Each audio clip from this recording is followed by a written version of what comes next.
3 days ago, King Charles breached 300 years of royal protocol. Behind closed doors at Windsor Castle, in secret, he met Nigel Farage and Reform UK leaders for 2 hours. No cameras, no photographs, just tactics. And then 12 words escaped his lips that could bring down a government. Perhaps it's time for fresh thinking in Westminster. The current path seems unsustainable. That line was never meant to come to light. Instead, it seeped out. The Times published first, followed by BBC, Sky, Guardian, Daily Mail. The entire country was alight. But here's the catch. The leak did not occur within Reform UK. Palace insiders claim it was a leak from Downing Street itself. Labour MPs so fed up with their own leader, they turned and cut him down. When Prime Minister Keir Starmer found out, he reportedly erupted. At an emergency cabinet meeting, he shouted, threw papers, slammed the table, and yelled, "If Charles wants to play politics, I'll show him how the game is really played. The monarchy serves Parliament, not the other way around." And then came the words that may end his career forever. That is simply old men dressed up in fancy suits playing dress-up. This is 2025, not 1725, the room stilled. Ministers gasped in disbelief. Within hours, those words leaked too. And Britain erupted. Defend the Crown reached #1 globally within 6 hours. Memes covered all platforms, Starmer as Cromwell, Starmer at the guillotine, Starmer ripping up the Union Jack. Even die-hard Labour voters winced. The one viral clip that caught it all was from Margaret Thompson, a Liverpool-born retired teacher. "I stood by Labour through Thatcher. I stood by Labour through Blair. But attacking our king, that's not Labour. That's not Britain." Her video went to 2.3 million overnight, and with it, the Prime Minister's career could be over. The figures are in, and they're catastrophic. Only 18 hours ago, the news exploded, and an overnight emergency YouGov poll revealed 73% of Brits think Starmer overstepped the mark. Labour's favourability rating didn't just fall, it plummeted. By 42% to 28% overnight. In its safest seats, almost 7 out of 10 voters declared they'd lost faith in his judgment. This wasn't an embarrassing news cycle. This was a collapse that topples governments and entombs political careers. And all the while, King Charles has remained silent. Not a word. Constitutional scholars refer to it as the wisest thing he's done during his reign. As Professor Sarah Matthews of Oxford explained, the monarchy endures by remaining above politics. By remaining quiet, the king appears dignified and Starmer reckless. Behind palace walls, sources reveal Charles is devastated. But in public, nothing, no fury, no passion, only silence. And that silence makes Starmer's indignation look even more deranged. Behind Labour HQ doors, panic is mounting like a wildfire. WhatsApp group titled Damage Control swelled to more than 40 MPs overnight. Some pleaded with colleagues to stand up for him. Others whispered about ousting him.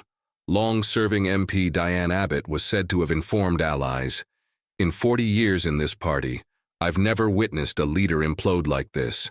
He hasn't merely hurt himself, he's hurt all of us." Names are already in the air: Angela Rayner, David Lammy. Even murmurs of Ed Miliband as a stopgap leader. The fact that succession is openly being talked about says everything you need to know about Starmer's future. The fissures are apparent at the very top. Transport Secretary Louise Hay was seen tearfully leaving Downing Street, following what insiders called a teeth-screaming row with the Prime Minister. She reportedly told aides she can't defend this madness. Chancellor Rachel Reeves, previously Starmer's most trusted ally, is AWOL from the airwaves. She has nothing to say, and her silence is telling. Insiders think she is distancing herself, aware that it may make her the favorite to succeed him if he goes. In the meantime, Deputy PM Angela Rayner is working the phones and quiet, calming MPs, placating allies, positioning herself as the go-to emergency stand-in. Labour isn't merely panicking. Labour is self-destructing. And as Labour burns, Nigel Farage is moving in for the kill with precision.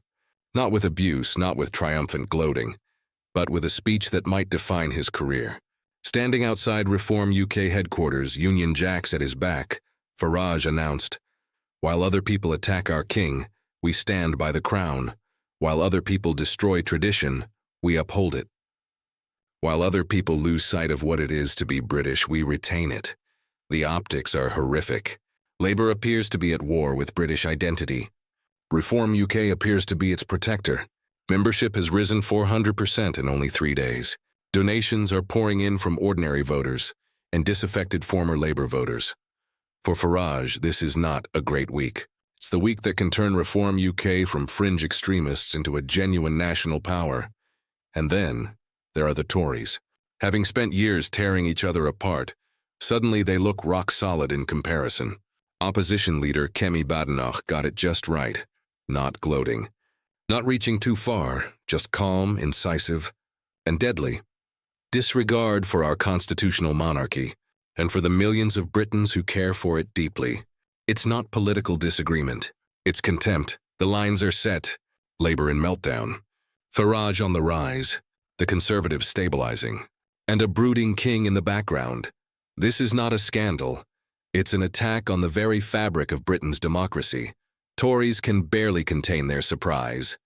One high-ranking Tory told The Telegraph, "We couldn't have scripted this better." Labour has just reminded the country, and the world, why it can't be trusted with Britain's most treasured institutions. And the world is looking. In Canada, Prime Minister Trudeau issued a diplomatic but barbed reminder.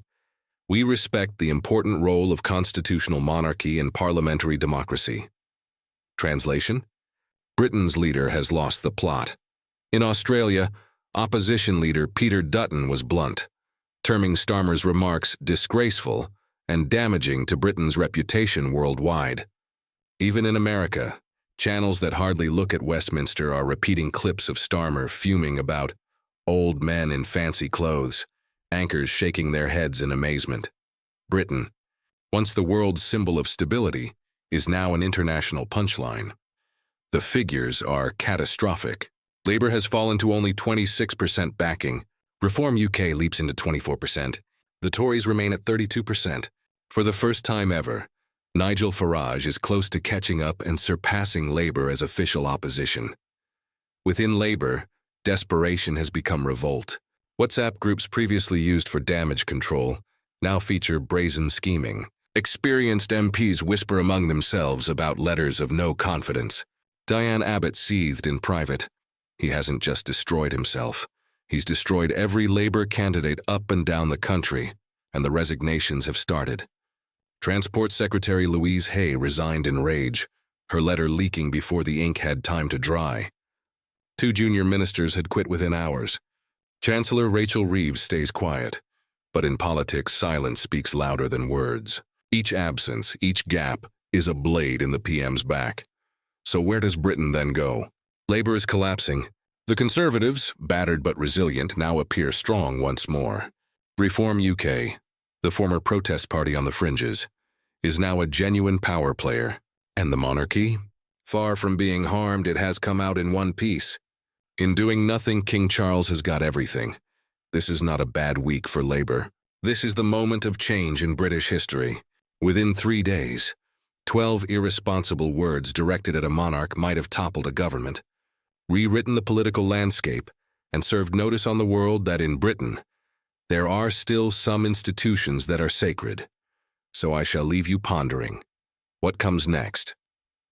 Does Starmer step down, or will Labour act first to oust him? And could it be the moment Nigel Farage is appointed leader of the opposition? Leave your comments below. And don't forget to subscribe for further updates as this political earthquake continues to unfold.